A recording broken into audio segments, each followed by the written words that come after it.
perlu menyampaikan bahwa hasil uji cemaran EG dan DEG ini bukan berarti mengatakan atau mendukung kesimpulan bahwa penggunaan sirup obat tersebut memiliki keterkaitan sebab akibat dengan kejadian gagal ginjal akut pada anak, ya.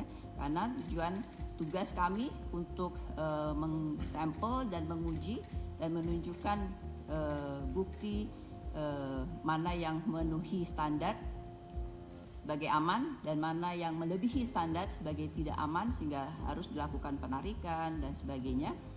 Itu hanya menunjukkan itu saja bahwa ini tidak aman dan aman, tapi akibatnya sebab apalagi jika dikaitkan dengan gagal ginjal, saya kira itu bukan tugas kami karena perlu pendalaman lebih lanjut lagi untuk menunjukkan sebab akibat, ya. Dalam hal ini juga Badan POM selalu melakukan juga patroli cyber karena sekarang kita banyak sekali kami melihat maraknya penjualan online dari produk-produk obat tersebut, dan untuk menelusuri penjualan produk yang dinyatakan tadi tidak aman tadi, ya, ada 3. Kami berkoordinasi dengan Kementerian Komunikasi dan Informatika dan Asosiasi E-commerce tentunya untuk melakukan take down terhadap 4.922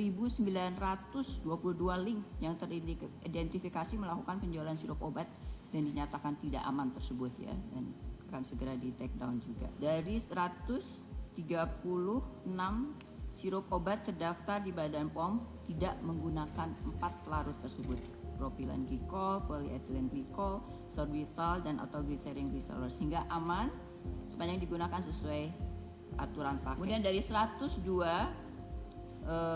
obat itu ada 23 produk tidak menggunakan keempat larut tersebut, ya, propilen glikol, polyethylene glikol, sorbitol, dan atau glycerin, sehingga aman digunakan. Ada 3 produk yang telah dilakukan pengujian dan dinyatakan mengandung cemaran EG dan DEG melebihi ambang batas aman, ya. Namun sebenarnya ketiga produk ini memang sudah kita laporkan, ya, di dalam press release sebelumnya. Masih ada sisa 69 lagi produk masih dalam proses sampling dan pengujian. Jadi ini kita kembangkan lagi juga karena ini kan kita melihatnya selalu berdasarkan batch, ya. Jadi ada misalnya untuk Thermorex yang produksi PT Konimax ini mungkin perlu kita tambahkan karena juga ada yang kemudian dirilis bahwa aman, ya.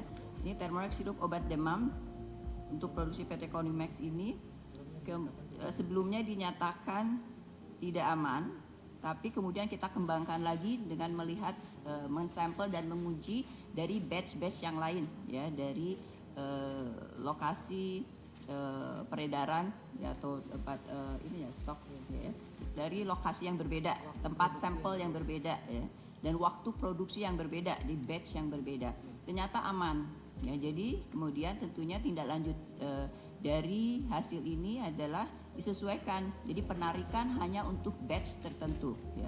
Batch itu adalah waktu periode produksi yang sama tertentu. Artinya yang lainnya aman. Hanya yang batch itu saja karena didapatkan di batch-batch lainnya itu tidak melebihi ambang batas. Ya, kita itu menjadi pemahaman saja bahwa aman atau tidaknya juga bisa berbeda dari batch yang berbeda. Jadi proses produksi yang berbeda.